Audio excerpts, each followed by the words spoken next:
Halo halo halo, kita jumpa kembali pada channel saya teman-teman, sahabat para petani sawit dimanapun berada. Salam tandan berduri, semoga semuanya dalam keadaan sehat. Oke, nah video kali ini teman-teman saya akan membahas sedikit tentang dampak negatif kalau kita memanen kelapa sawit yang terlalu muda atau belum matang, teman-teman.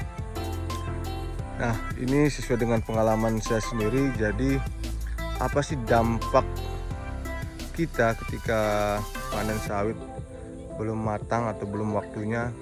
Saya di sini saya rangkum menjadi tiga. Jadi tiga dampak kita melakukan pemanenan sawit ya ketika belum waktu panen. Nah, tentu ketika kita melakukan pemanenan itu ada beberapa unsur ya, yang termasuk buah sawit masak itu adalah dimana dia harus sudah mengeluarkan brondolan. Nah, seperti ini teman-teman. Jadi dikategorikan buah masak itu adalah buah itu wajib sudah mengeluarkan brondolan. Nah, kalau belum mengeluarkan brondolan itu sudah pasti tidak masak, belum masak teman-teman. Nah, seperti ini teman-teman. Ini memang belum, sudah warnanya merah tapi kategori belum masak. Nah, seperti ini juga tuh. Nah, apa sih dampaknya ketika kita melakukan pemanenan buah belum waktunya kita panen, belum masak? Dampak negatif ya pada tanaman kelapa sawit ketika kita melakukan pemanenan belum waktunya itu tentu tanaman akan mengalami stres, teman-teman ya. Apabila teman-teman memaksakan untuk panen sawit buah mentah. Jadi dampak negatif yang pertama adalah tentu akan merusak rotasi pemanenan, teman-teman. Karena apa? Karena ketika kita melakukan pemanenan tentu kita akan apa istilahnya ya, buah yang awalnya kita panen itu belum sepenuhnya masak, kita panen tentu untuk panen berikutnya. Nah, buah yang berikutnya ini memerlukan waktu yang cukup lama, sehingga saya mengalami sendiri ya secara pribadi. Dulu awal-awal saya juga seperti itu ya, memaksakan untuk panen, untuk mengejar tonase. Ternyata dampaknya sangat berpengaruh, teman-teman ya. Jadi kedepannya itu dia masaknya jadi agak lama. Nah, makanya teman-teman itu wajib ya untuk panen sawitnya harus berondolan. Nah, jadi saya itu awalnya panen itu 2 minggu teman-teman, 15 hari 16 hari, atau saya kadang-kadang saya lewatkan 2 hari, 17 hari ya awal-awalnya. Tapi setelah saya paksakan, misalnya saya panen yang seperti ini ya, jadi lama-lama dia waktu yang sama, misalnya 17 hari itu belum masak juga mereka ya, buahnya belum masak.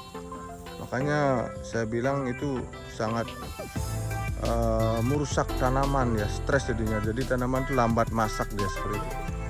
Sehingga kita untuk memperbaikinya harus merubah rotasi ya, bisa sampai 3 minggu seperti yang pernah saya lakukan.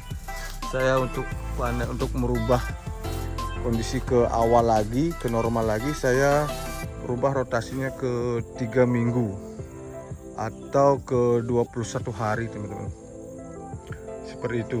Nah, jadi itu dampak yang kita alami. Yang pertama itu merusak rotasi panen ya, dan mengatasinya kita harus merubah rotasi panennya lebih panjang lagi.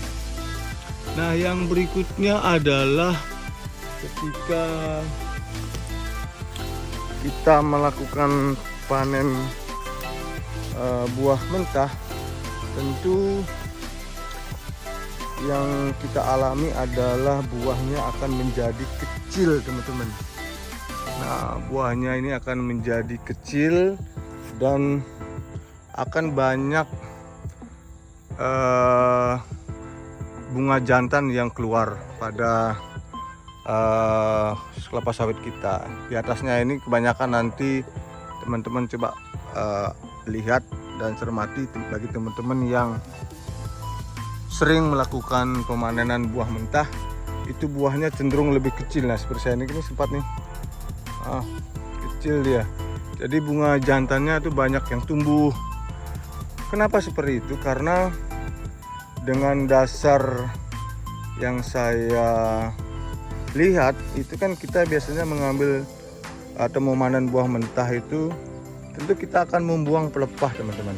Nah, ketika waktu pemanenan itu membuang pelepah yang mestinya belum kita buang pelepahnya, tapi kita paksa buang karena kita melakukan pemanenan, itu jumlah pelepahnya akan berkurang dan mengakibatkan ya kesetresan yang tadi saya bilang itu ya. Jadi buahnya kecil, tumbuh bunga jantan, dan tentu akan mengalami trek yang berkepanjangan, teman-teman. Nah, seperti itu.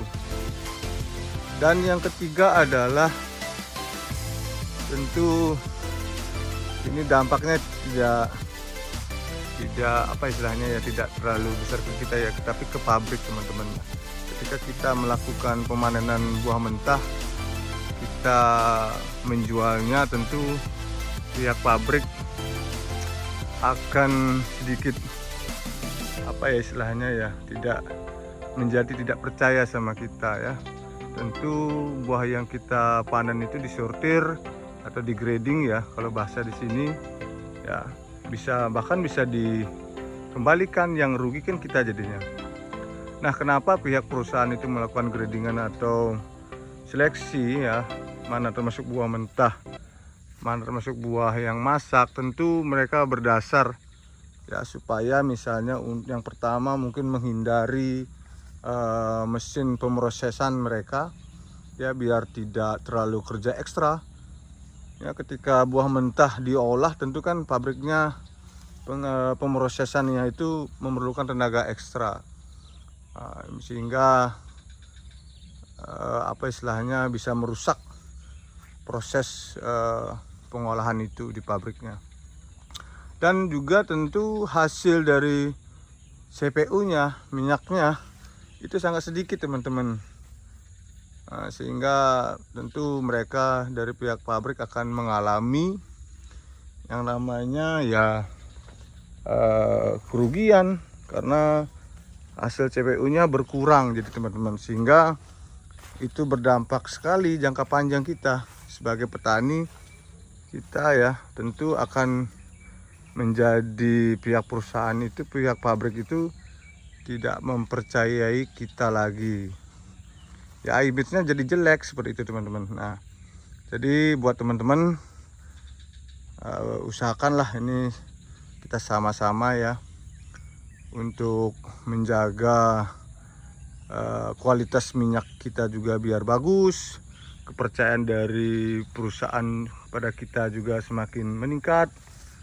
Nah, jadi kita setidaknya dalam melakukan pemanenan ya dikurangilah, bahkan kalau bisa jangan sampai ada buah yang mentah, teman-teman. Nah, jadi seperti itu, teman-teman, 3 dampak negatif ketika kita melakukan pemanenan buah sawit mentah. Oke, teman-teman, mungkin hanya itu yang bisa saya sampaikan pada pertemuan kali ini ya. Jadi buat teman-teman, kalau bisa mulai sekarang jangan melakukan pemanenan buah mentah. Oke, mungkin itu, sampai jumpa kembali.